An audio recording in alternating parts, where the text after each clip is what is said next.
over the period between now and about the next 35 months, getting the spare parts to keep all the American people.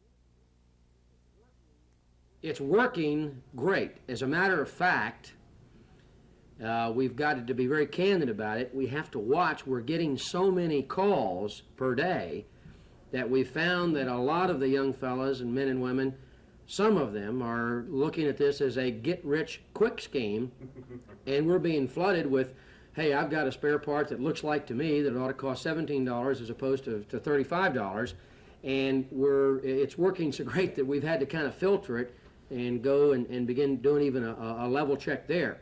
We're very happy.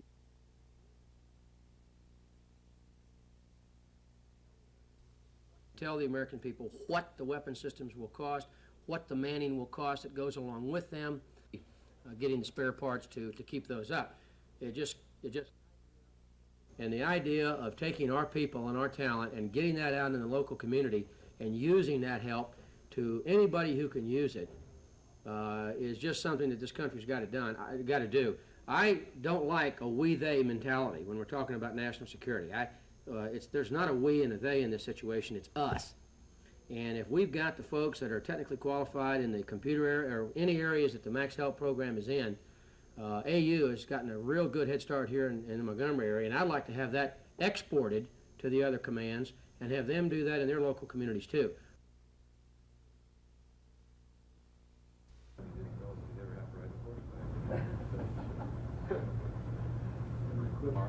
Which is the early flight of air refueling. I flew one here.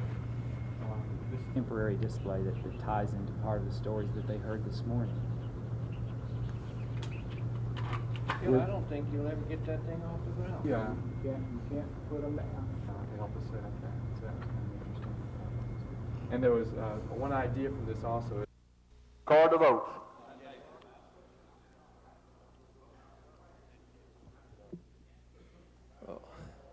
If you can take it in total. And but you know you don't want that section. Well, I voted to take it out. And $10.05.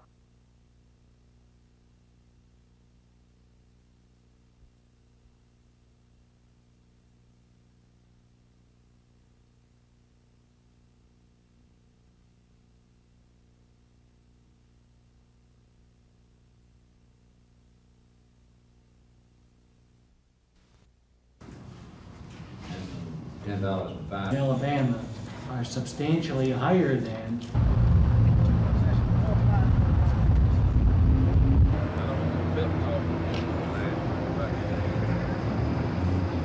a series of exhibits, most of which have already been heretofore provided.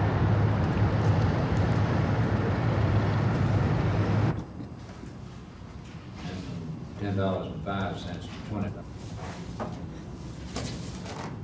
Operating authority, appearing before the various state regulatory bodies and the Interstate Commerce Commission on commerce matters, billing. Senator Perry Hand of Gulf Shores wanted to amend the severance tax rollback to allow Baldwin County to retain its local 1% severance tax. He withdrew that proposal and another after Committee Chairman Hinton Mitchum repeated the governor's warning that the bill will be vetoed if too many changes are made. When the full Senate convened minutes later, the severance tax bill was reported and will be on the Senate calendar for possible final passage tomorrow. But the fireworks over the Tidelands Governor Wallace wants from the University of South Alabama continued. Senator John Teague of Childersburg dropped in an 8-page resolution that set out what were called the facts of the affair. I think that this resolution was, for one thing, to allow us to get up and state the true facts as they exist. And I would like to make sure that when we do adopt this thing, or if you do adopt this thing, that indeed the words in here that are reported as facts are indeed facts. Or either amend the situation and say these are the facts as the governor sees it. Senator Hand speculated that the resolution would be used by the administration in the current lawsuits over the ownership of the Tidelands. One of the governor's floor leaders says that's not in the plan. The resolution went to the Rules Committee, but it only stayed there a few minutes before it was again before the upper chamber. Several senators talked of amending the document to correct possible errors in the facts, but they were quickly silenced by threats from several senators, including the sponsor of the resolution, John Teague. Senator Teague threatened to amend the resolution to take the money the University of South Alabama is using to pay legal fees for the lawsuits out of the school's annual appropriation from the legislature. No amendments were offered, and the resolution passed on a voice vote. The House, when it convenes this evening, will have this resolution and the tax enforcement bill to consider. Dennis Latham, WSFA TV News at the Capitol. Circumstances out of which the university attests. About 18 hours from now, we'll be calling off the United Way campaign. We hope that we will be victorious. And when the campaign began, I said that if we didn't make the goal, I was going to leave town on a Greyhound bus. I also said that I wasn't going to buy a Christmas tree until we made the goal. Well, tomorrow, I'm not planning to buy a bus ticket. I am planning to buy a Christmas tree. But we're going to need some last-minute gifts, and I hope people will get them in tomorrow morning so that we can make that goal.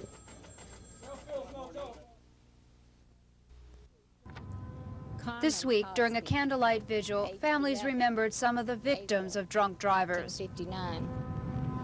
Gail Cosby, age 15, April 1959. Just some of the 25,000 people who die each year in alcohol-related traffic accidents. The vigil, the start of the governor's task force, this hearing, all indicators that public awareness of the drunk driving problem is growing.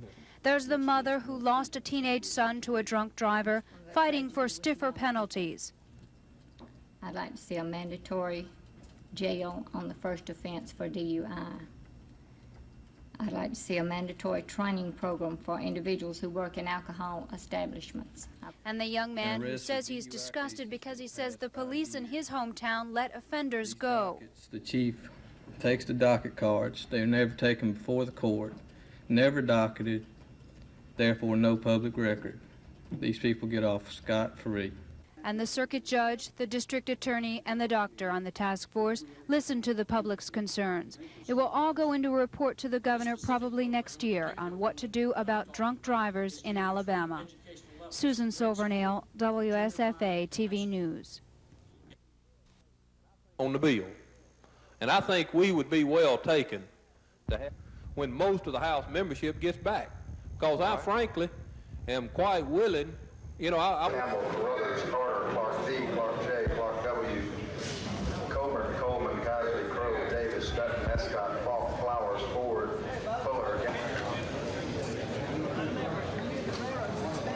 And as soon as they get them to us. I hope y'all let cut it off before we got the box. Some of us got them old circular phones. The operator anymore. Here's Biddle, Black, Blake, Blakeney, Bowles, Bowling, Box, Brakefield, Britnell, Brooks, Browder, Bryant, Bug, Burke, Busky James, Handle of the press, the distraction.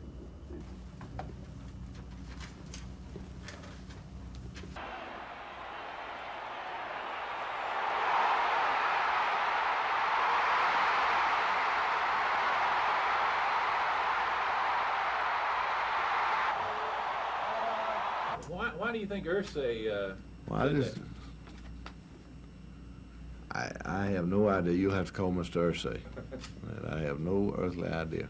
Oh, I'm telling you, that was, you know, it's probably what he said. What is probably was on his mind, and I'm sure that, you know, there's just like all of the. I know that all of the SEC teams and folks we play would like to see him go, but that nobody wants them to come in and talk to theirs.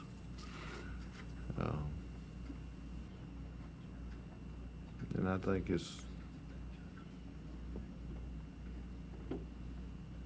I don't know Mr. Ursay, and he didn't give me he didn't call me and ask me about it, so I guess he doesn't, and he didn't talk to Bo either, or his mother. Hey, Bo, I need to talk to you. Just a second. You said you don't even know Robert Ursay. What do you think started all this stuff? I don't know. I really don't care, to tell you the truth. Is it just do you think he just brought it up off the top of his head, maybe trying to negotiate with Dickie? Well, I guess so. You haven't had any contact anyway with No. Is it, you think it's kind of been an inconvenience to you for somebody to say something like that, and then you have to answer all these dumb questions from people like me? No. The way that I see it is good publicity. Okay. The special is on Monday night, right? Yes. What'd you do with Bob Hope?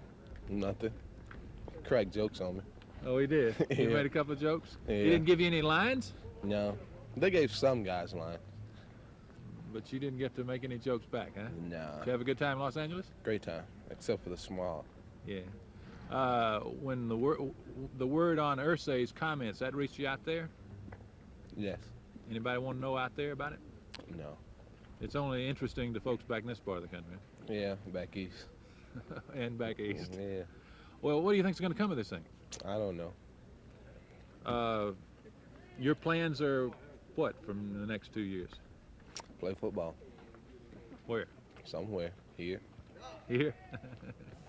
You plan on getting your education? Sure, why not? Your mama wants you to get your education? She sure does. Okay, thank you. All right, thank you.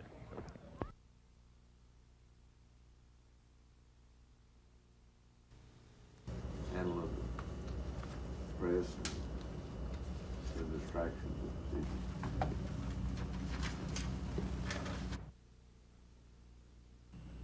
I don't know Mr. Ursay. And he didn't give me he didn't call me and ask me about it, so I guess he doesn't. And he didn't talk to Bo either. Or his mother. You haven't had any contact anyway with him? No. Is it, you think it's kind of been an inconvenience to you for somebody to say something like that, and then you have to answer all these dumb questions from people like me? No.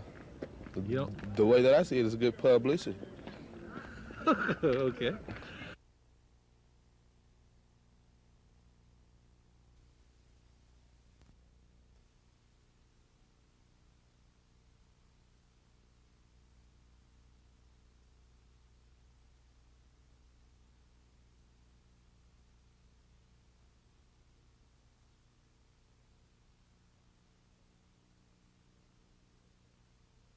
It's had a great impact. It has reduced the drug traffic in Montgomery considerably, to the point that we'd like to do another series on it, and if the law will permit us, and if the courts will permit us, we're going to probably name those dealers to the community. And we think there's some folks in this city that's going to church on Sunday and selling drugs during the week that the public ought to know about. And if we can possibly do it, we're going to publish their names as the big drug dealers in this city. Not only the big ones, but the ones that we can finger that is selling the drugs and staying out of the shadow of the law, so to speak.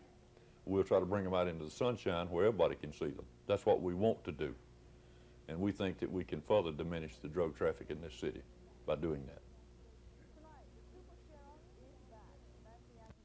Tonight, the super sheriff is back. That's the accusation of some House members who were concerned about a bill strengthening the powers of the state revenue commissioner to collect late taxes. And tonight, Chris Grimshaw is standing by live at the Capitol, and he says that issue, along with strongly worded resolution blasting the University of South Alabama, has the House working. Chris, what's happening now? Gina, some of the House members say they were fairly surprised to learn that the Senate had restored to the Revenue Commissioner the authority to exercise the sheriff's power in some of these tax delinquent cases. The House had earlier this week stripped that measure from the bill. The House member, James Sasser from Ozark, had led the fight earlier this week to strip the so-called super sheriff powers, and he's back at the microphone tonight. He says he envisions future revenue departments on what he calls night rider missions to grab property from poor taxpayers. House Speaker Pro Tem Roy Johnson is defending the Wallace administration bill. Mr. Johnson says there are some counties where the sheriffs have never followed up on the seizure process, which leaves the revenue commissioner empty-handed. But Mr. Sasser says there are already ways to force or impeach sheriffs who don't do their job. This isn't the only fight facing the legislature tonight. Mobile area lawmakers who thought that they had been decked by the last blow from Grants Pass have had to huddle up again, this following the Senate passage of a resolution which blasts the University of South Alabama in the Grants Pass issue. It tells the university to immediately stop all of the lawsuits involved on Grants Pass and to turn that property back over to the state. But the Mobile area lawmakers who question the validity of the resolution and the need for it, much less the point of it, say that they are trying to kill the measure and are even willing to use the filibuster to make their point. They have not even gotten to the Mobile USA resolution yet, so it could be a fairly long night here at the House. Gina? Thanks, Chris.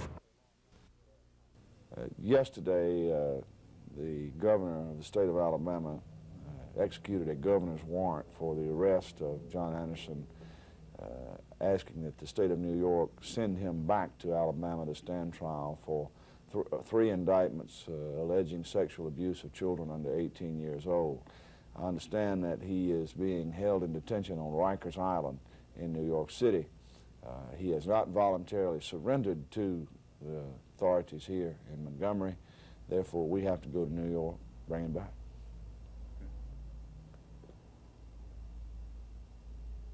So what you want? All right.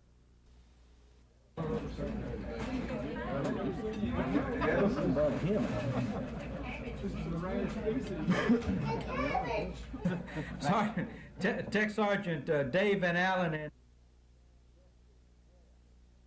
to just express to one Charles Whitehurst and the entire United Way leadership what a magnificent job that they've done this year. At the same time, to also express on behalf of the leadership, the board, and the officers of the United Way, our appreciation to the entire media group, particularly to WSFA and to the Advertiser Journal for the yeoman effort that they've put in to getting this campaign to where we are right now.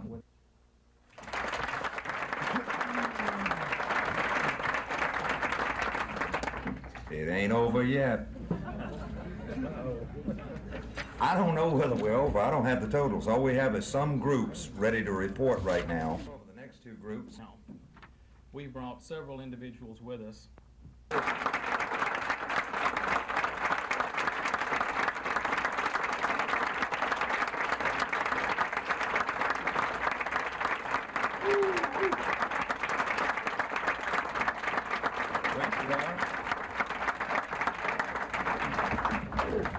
But we set out way last September with Willard Scott and a lot of fun. We set ourselves a goal, and in life, I think achieving a goal is probably the most important thing you need to do. And I thank you all. We brought several individuals with us, and at this time I'd like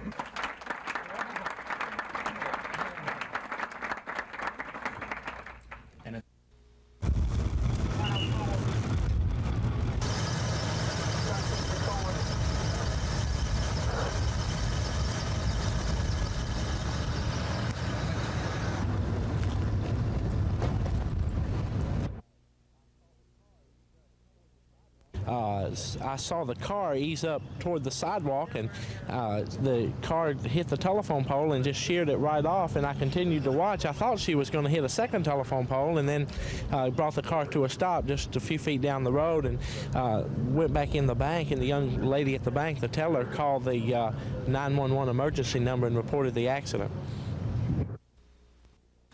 Montgomery Community Work Police. We'd like to present this check to you in the sum of $500 to help these youth maybe have a happy Christmas.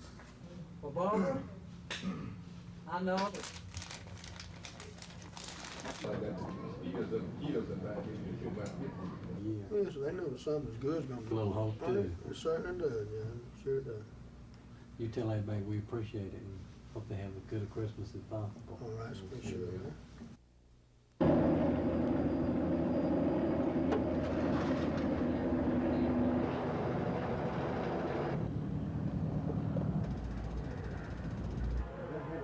least 40 feet, 40 to 60 feet across.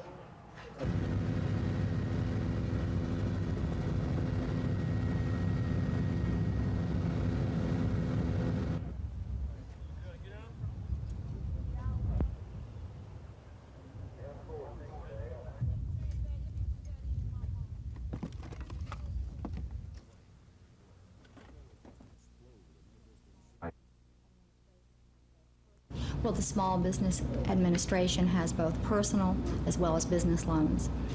We also have there the unemployment compensation people, income tax help, insurance help. There are volunteer agencies, Red Cross, Salvation Army, and others that are there to help. There's crisis counseling that the state sets up. We have both state and federal agencies that are represented there. It's a lot of paperwork to fill out.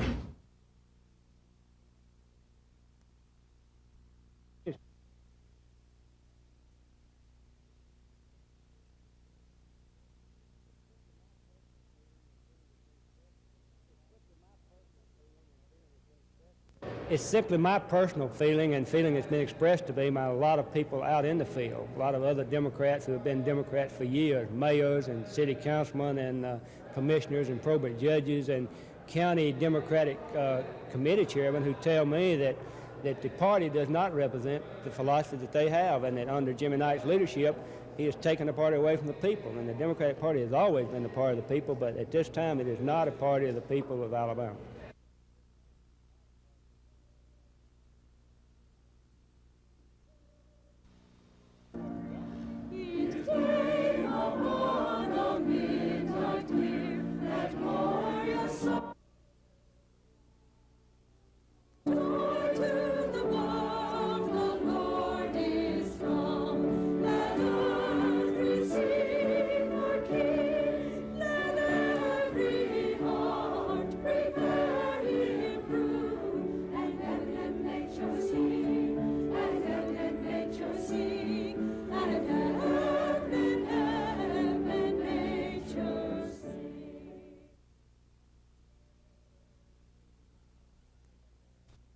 Services, yes, right. Do you have it established, are you proposing establishing? North to Pentalala, to Hope Hull, up to McGee Road, and then out Hope Hull, back to Hope Hull. Service that has not been available before. And rural area of Montgomery County. The program, which to us seemed to be the... And its role is that it is advisory. We might go this way. Does anyone have any questions at this point? So that everyone in the community has an opportunity to approached us a little bit more than a year ago about assisting with the development of the program in Montgomery County. Where just to hide. That's where you write it up. He's hired at the regular. I think if you look back at October, again on target, the revenue Maxwell officers is at the grade level they're on. It's minimal skills testing to see children, vocational children are registered. 4 times. This will happen only Friday of this week, and it doesn't mean we won't get the federal money. This tests and final exams they have. This is simply a measure of certain competencies. In the Senate, the big issue was the rollback in the severance taxes for offshore oil and gas production. Several attempts were made to amend the bill, but the only one that even came close was offered by Senator Ryan DeGraffenreid of Tuscaloosa. He wanted to extend the rollback to wells on shore, including those that could be drilled at a future date in his own district. Senator Earl Goodwin, a Wallace floor leader, protested the amendment and lost when he tried to get the Senate to disregard the change. He told his fellow senators that the governor would veto the bill if the amendment were added. This fueled a minor rebellion from some senators who used the issue to criticize the governor for calling several special sessions. And one senator said they'd been asked to deal with pieces of ragtag legislation that he says borders on irresponsibility. The amendment was eventually defeated and the bill passed and sent to the governor. The Senate also took up the conference committee recommendations on the tax enforcement collection bill. The Senate joined the House in approving the compromise, which would require that the Commissioner of Revenue receive circuit court approval before seizing property for back taxes. The issue of the tidelands claimed by the University of South Alabama didn't go away in this last day. Chris Grimshaw was in the House today as a major fight broke out over an administration-backed resolution demanding the release of the land by the USA Board of Trustees. The Speaker of the House has appointed as conferees on part of the House Representative Bowling, Venable, and Roy Johnson. Was not recognized. This gentleman is recognized. Some of the most heated debate of this special session came today as the Senate resolution blasting the University of South Alabama came up for House adoption. The strongly worded resolution popped up only yesterday after the administration had already won approval of the bill undermining the university's claim to the potentially oil-rich Grants Pass. Grants Pass is over and done with, ladies and gentlemen. Why are we dragging it out again? We do not need to be insulting the Board of Trustees with this resolution. But House Floor Leader Roy Johnson says the resolution may well be more important than the bill, since it declares the clear intent of the legislature. The message is simply that the university and its board, as is all boards and state agencies, is a creation of the legislature and should be accountable to the legislature and should not act contrary to the expressed wishes of this body.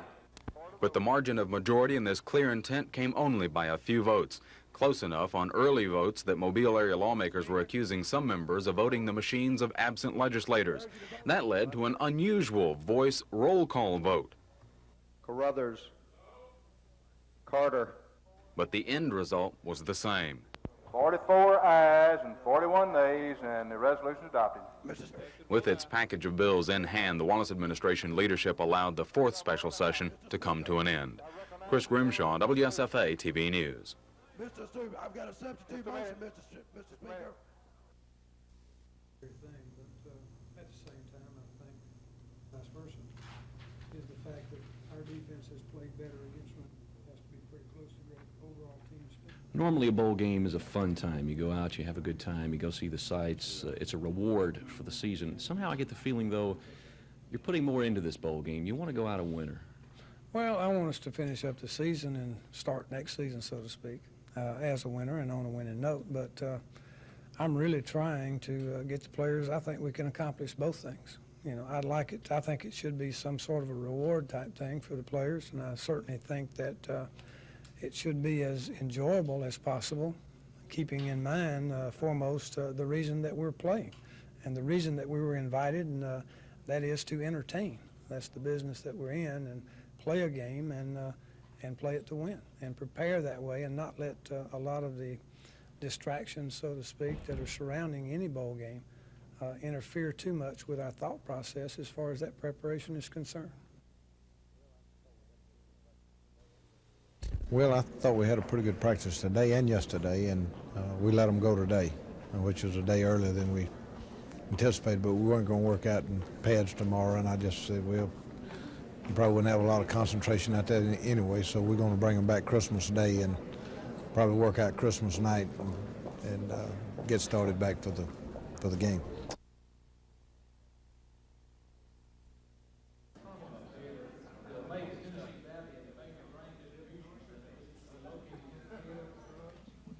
On page 12, put through us.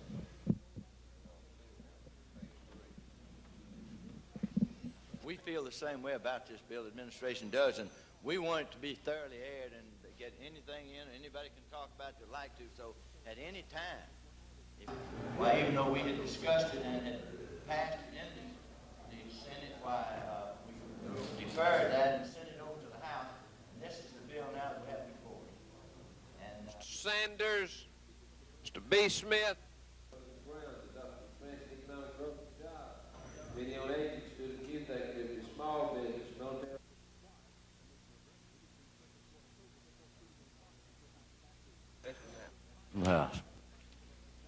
Message from the House, Mr. President. The House is non.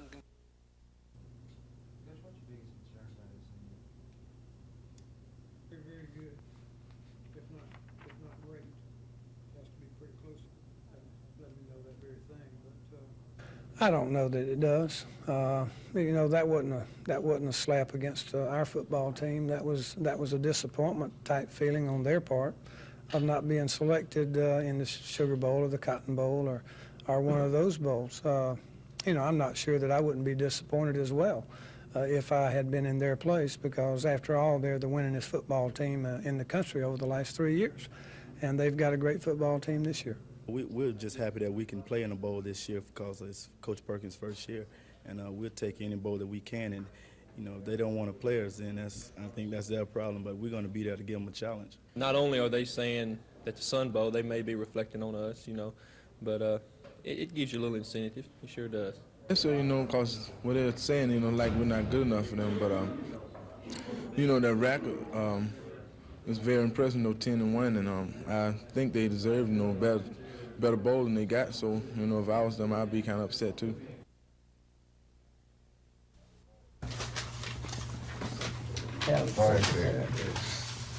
Oh, say again. Second.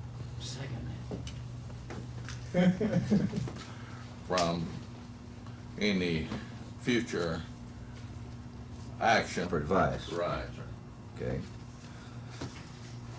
Any further comment, Mr. Owen? Mr. Chairman, I think Mr. Owen's got a point. The only question I have is... has done that was not done right here in open meeting. Recently, the Alabama legislature set up a special committee to investigate the state aeronautics department.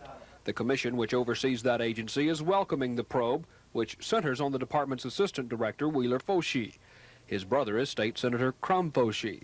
The commission authorized Department Director James Rowe to hire an outside attorney if necessary when the time comes for any of the commissioners to appear before the special committee.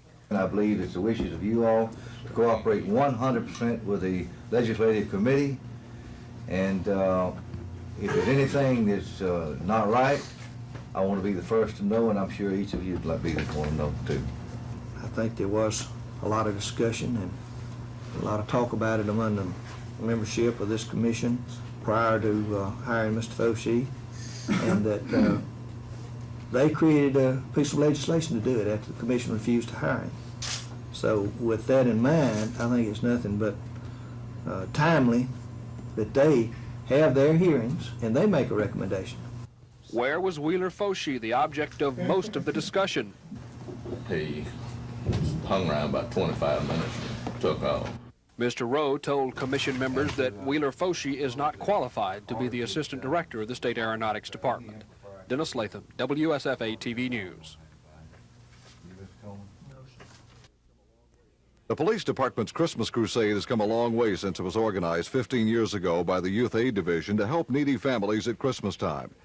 The growth is attributed to cooperation from other agencies and by three prominent Montgomeryans, W.S. Brubaker and Frank and L.B. Whitfield, who for each of the past 2 years have contributed $10,000 to the effort. About 5 years ago, we increased to somewhere around 50 families a year.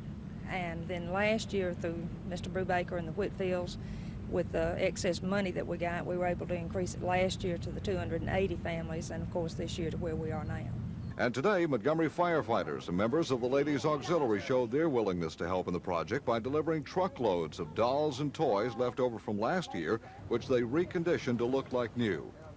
But Youth Aid officers say they're not through collecting yet. They'll hold a special collection Monday at Mr. Brubaker's home at the corner of Norman Bridge Road and Fairview Avenue. The Brubaker tree is going to be Monday between 9 a.m. and 3 p.m. I'll be here at Mr. Brubaker's home, and they can bring cash donation, canned goods donations, new toys, or good used toys. We need toys that we don't have to work with because we don't have time to at this point. Lieutenant Lisenby says in addition to each family receiving some new toys for the kids, they'll also get food for Christmas dinner. Officers will begin distributing the food and gifts Friday morning. Mac Carmack, WSFA TV News. About 6 years after the Wright brothers completed their first successful flight, Wilbur headed south, looking for a site to locate a flying school. President of the Montgomery Commercial Club, Fred Ball, recognized Mr. Wright while he was in town and suggested he might locate his flying school at the old Cone Plantation, which later became known as Maxwell Field. In 1910, workmen constructed a hangar for the Wright flying machine on the Cone Plantation. The first civilian flying school only lasted a couple of months in Montgomery, but during that time, 5 pilots were trained, and the first night flight was made in an airplane.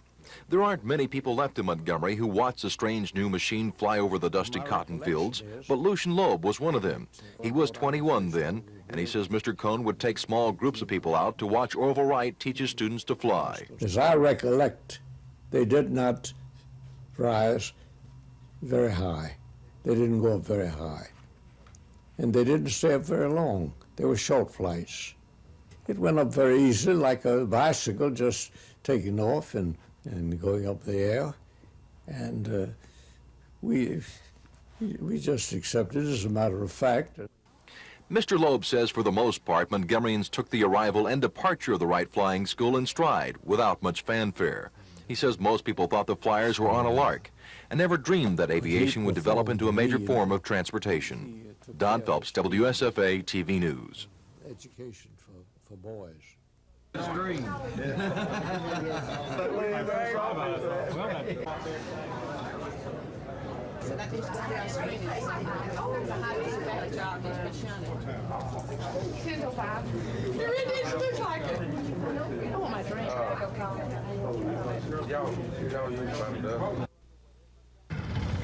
Preparations are underway at Montgomery's Crampton Bowl this week for the annual Blue-Gray football game coming up Christmas Day. But while many people are looking forward to this year's game, today, last year's game paid off for some local hospitals.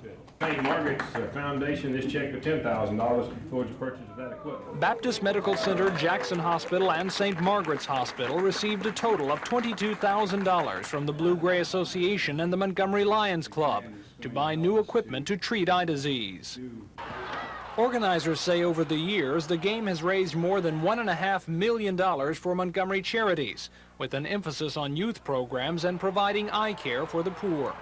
The site conservation work that we do, I think, is the very best civic project in our community. We take youngsters, no matter the age, from kindergarten through high school, even into college, who cannot afford eye care, and we provide it for them at no cost from the proceeds of the Blue-Gray game. So far, ticket sales for this year's game are up about 10% from last year's game, and Blue-Gray officials say they expect this year's game to raise about $95,000 for area charities. Tom Foreman, WSFA TV News at Crampton Bowl.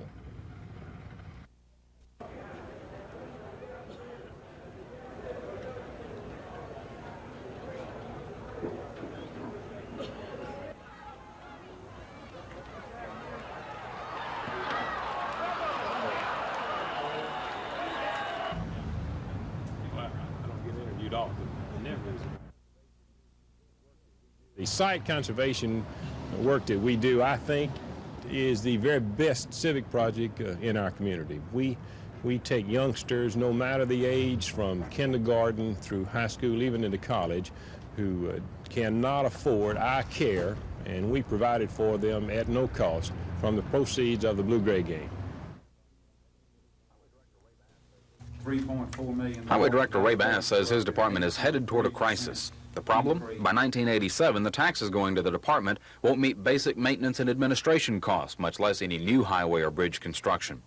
The solution, $36 million in new money. Why $36 million? That's how much it'll take on the average for the next 5 years to match federal dollars available to the state. But while the Highway Department has its laundry list, Buddy Sharpless of the Association of County Commissions says the state isn't the only one with highway and bridge problems. Mr. Sharpless says counties are facing nearly $700 million under what are called functionally obsolete bridges and highways that need immediate replacement or repair. The 9-member Legislative Highway Committee has to decide where to come up with all of this money. There are two primary areas of generating money. One area is automobile and truck tags and user fees. The members seem to like the idea of hiking the cost of tags and fees for heavy trucks, like logging trucks. The other category is gas and diesel taxes. Highway Director Ray Bass pushed the so-called Ohio gas tax plan, which basically is an automatic cost of living type index to keep gas taxes floating above the minimum needs of the Highway Department. While that means that gas taxes would usually float up with the economy every year, there is an equal chance that taxes could float down, usually in good economic conditions. The committee will have to sift through all of the options to find a combination of solutions which the entire legislature could be asked to consider, possibly the first week of January. Chris Grimshaw, WSFA TV News. We didn't do anything other than that. Put your hand on the shoulder. That's good. I'm presenting this to you folks here. And I'll tell you, I've been to Korea twice. I met President Park, and I have pictures of him, Alabama. Yes. Right this way. And okay. I was there. Would like to, but yes, about the uniform is black there because you go to school. Yes, sir. Well, thank you. I value this. I wish I were on my feet again, where you could instruct me.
should have had something that could make it blue and red and white.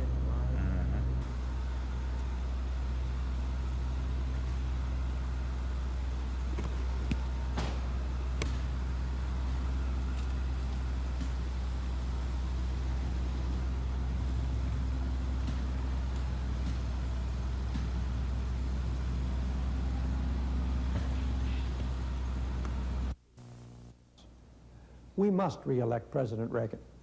I'm proud to be part of this group that recognizes, like Ronald Reagan recognizes, that America does still have heroes. And because NCPAC believes that Senator Denton is one of those heroes President Reagan talks about so often, they've selected him to appear in TV commercials like these, as well as travel the country drumming up support and money to pay for NCPAC's $5 million campaign to keep Reagan in the White House. In comparison to its previous negative campaign ads, these spots will be very upbeat and positive, praising the president for his accomplishments and shifting the blame for his failures. Well, this campaign will try, and I shall certainly be an enthusiastic participant, to make it clear that a president does not create deficits. Only Congress can do that, and it has. Though there is no schedule yet, Denton will be appearing at rallies, meetings, and functions around the country and doing, as he says, whatever it takes to get Reagan reelected.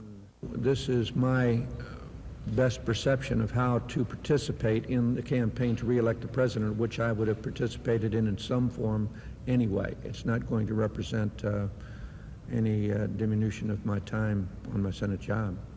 NCPAC hopes to begin running these commercials on January 23rd in 12 states. Some stations had refused to run the group's negative ads 2 years ago, but NCPAC is confident there won't be any problem with these upbeat spots. Barbara Samito, WSFA TV News, Washington. Well, my son came downstairs crying that it was a fire in his closet. And we went upstairs and got the kids out of from upstairs. And then my family went outside the house, and I proceeded to get some papers and things out of the house that we needed. We had the neighbor call the fire department, and they responded in about 5 minutes. They did a very good job, and I would like to compliment the fire department on the good job they did. Reverend Ford says fire inspectors told him this morning the fire was caused by an electrical short circuit in the attic. Even though the blaze happened just a week before Christmas, the Ford family's spirits are not dampened. Well, as long as we got Jesus, it's Christmas every day.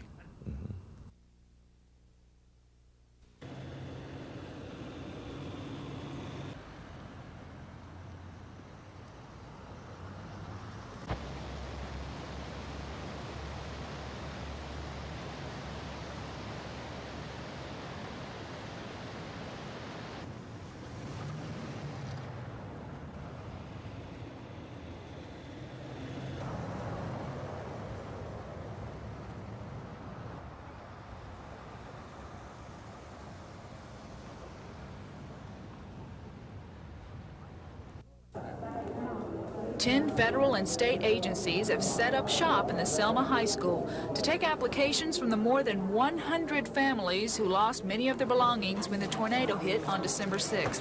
People like Mary Jones. I'm trying to get some kind of help. I'm trying to get some of my furnishings back, and my house was a total loss. I lost my furnishings, clothing, and it was just something I went through that I'll never get over, really. It was just an experience I've never experienced before. And I'm trying to get, some of my things back, some kind of a grant or something. Mary and others like her may be eligible for up to a $5,000 grant from the Department of Pensions and Security. Other assistance includes help from IRS personnel who can tell tornado victims how to file for tax breaks, and the Small Business Association, which is offering low-interest loans. People who come to the center for help are asked not to come empty-handed. They need to bring anything that is identification that they are who they say they are. Their residence, something that, like a driver's license or a piece of mail that would show that they've had something addressed to themselves at that address. This Disaster Assistance Center will be open again tomorrow from 1 to 6 p.m. to process applications. Anyone who has questions about disaster assistance is asked to call the toll-free hotline from 8 a.m. to 6 p.m. The number is 1-800-821-4422. Lisa Walsh, WSFA TV News, Selma. Much of the attention focuses on young drinkers. Teenage drivers cause almost half of all fatal alcohol-related crashes. Drunk driving is the leading cause of death for 15 to 24-year-olds. The President's Commission calls for all states to raise the drinking age to 21 and for the federal government to withhold highway funds from states that don't. There's a lot of support on the governor's task force for a higher drinking age. I'm 100% in favor of the raise of drinking age from 19 to 21 in Alabama. I like the idea of trying to do it on a national basis because it probably would get it done nationally much quicker. I would hope that it doesn't have to happen at a national level. I would hope that our legislature can be progressive enough to pass it on its own. But at public hearings like this one in Montgomery, there's talk that changing laws isn't enough to stop the drunk driver. The toughest part, and maybe the most crucial, is changing social attitudes.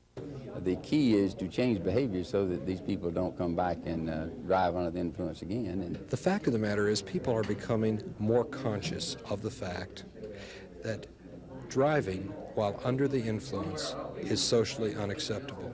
And you see, that is the real key to getting at this problem. Susan Silvernail, WSFA TV News. My name's Ashley Long. All right, and how old are you? I'm 8. 8 years old. Now, what kind of toys would like Santa to bring you? I want a telescope. All right. And an Atari. Atari, all right. And Magic Rocks. All right, okay. I just want to say I want everybody in Alabama to have a happy Christmas. Well, thank you very much. And old Santa is wishing that you've likewise too. I hope you have a good Christmas too, Santa. Oh yes, sir. You really made my Christmas, I'll tell you that. Well, thank you very much. So old Santa is going to be real busy on Christmas Eve night, as you know. All right, well, you just drive careful. In other words, there'll be a lot of traffic out there all on right, Christmas if you're going to drink, but don't drive. That's if you right. drive, but don't drink. That's right. All right, good enough. Just leave the driving to the reindeer. Baby doll house. And some candy. Some candy. And that's all. That's all? Well, have you been a good girl for me this year? Yeah. You gonna keep on being real good? Yeah. Okay, because it's not far to Christmas, is it? What kind of toys you want? A little toy shot knife. Mm-hmm. Anything else? A Smurf. Smurf. You like Smurfs? Yeah. A big bear. A big bear? A Care Bear? A Smurf racetrack. A Smurf restaurant? It's a racetrack. Racetrack. What else you want? I don't know. Some surprises, What you want for Christmas? A bike. A bike? Link Cassidy. How old are you? 7. 7. Well, tell me what you want Santa to bring you for Christmas. A Cubert doll, Mr. T doll, a at, a Cubert, not a Cubert, but Ewok set,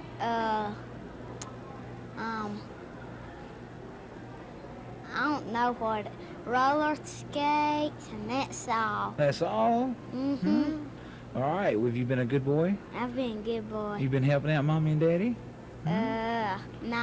Nuh-uh. I just been watching TV. Just been watching TV? Skating baby. Skating baby? Anything else? A record player. A record player. Was there anything else on your Christmas list? No? You been a good girl for me? Okay. You gonna keep on being real good? Okay, because it's not long till Christmas, is it? What you want for Christmas? A Dukes of Hazzard car. Dukes of Hazzard car? I got everything I want. You do? Got my fiance and got a house. That's all I want. Oh, you're a lucky girl. I know. John Jeffcoat. How old are you? 12. You been a good boy so far? Yes and no. Yes and no? Well, tell me what you want for Christmas. A red motorcycle. Red motorcycle? And What a else? pair of hunting boots, a hunting belt, a 12-gauge automatic.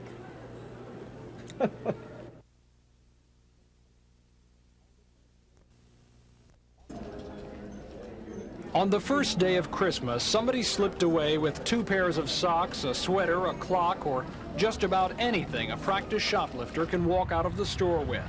It's a yearly event, just like the steady crush of honest Christmas shoppers.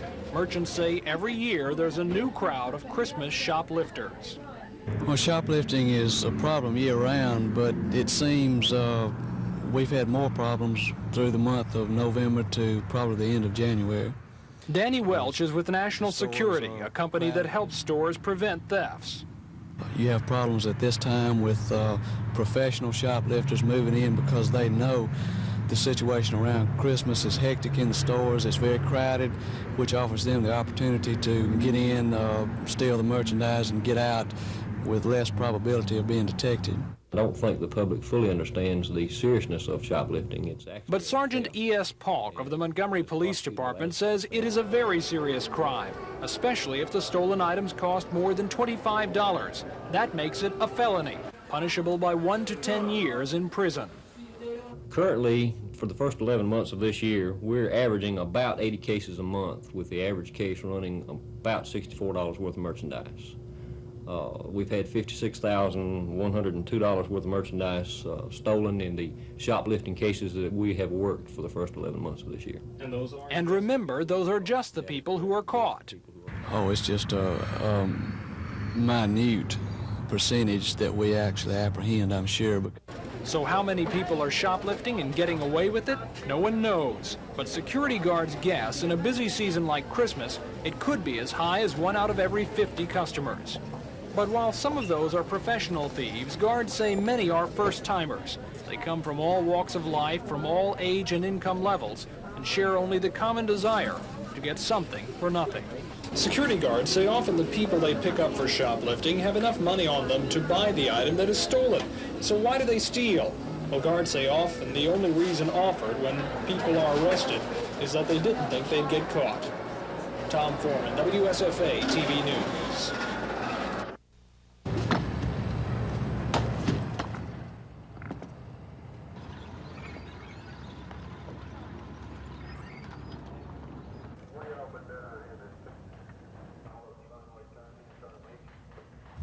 Sure, but you're one of the people. Yeah, I used to be.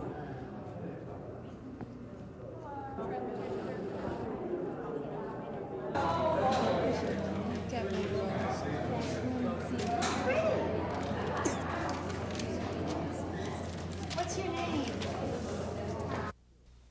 That doesn't hurt too bad. You didn't know that Ms. Sykes was the head of the recovery room at St. Mark. We will be testing people for sickle cell anemia and the sickle cell trait. And the test consists of a simple blood prick, which is virtually painless. It's over with in half a second. And all they have to do is show up, fill out some paperwork, and let us prick their finger, and it's over with.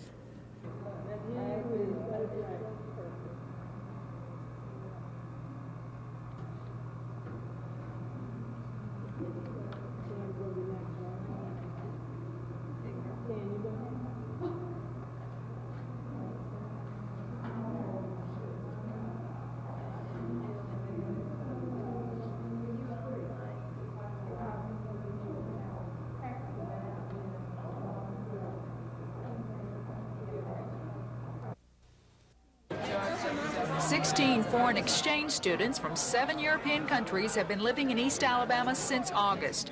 This December, the high school students and their American families celebrated Christmas continental style. We have a common bond. Christmas binds us together, no matter what language. There are no language barriers. The students prepared traditional Christmas dishes and told the group how they observe the holiday back home. We move the Christmas tree out in the middle of the room, and the presents is around under the tree, and we dance around the tree. We eat ham and sometimes turkey, but mostly ham. That's the Swedish traditional. And then after you open the package, you go to probably the biggest service in all the year. The Catholic Church used to have a really big service Of course, it wouldn't be Christmas without presents, so the students were all presented with traditional Alabama Christmas gifts. Lisa Walsh, WSFA TV News.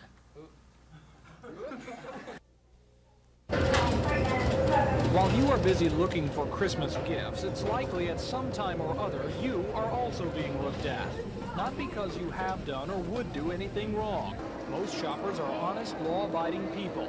But you are watched because every year a few people, as in this dramatization, steal thousands of dollars worth of merchandise during the Christmas season.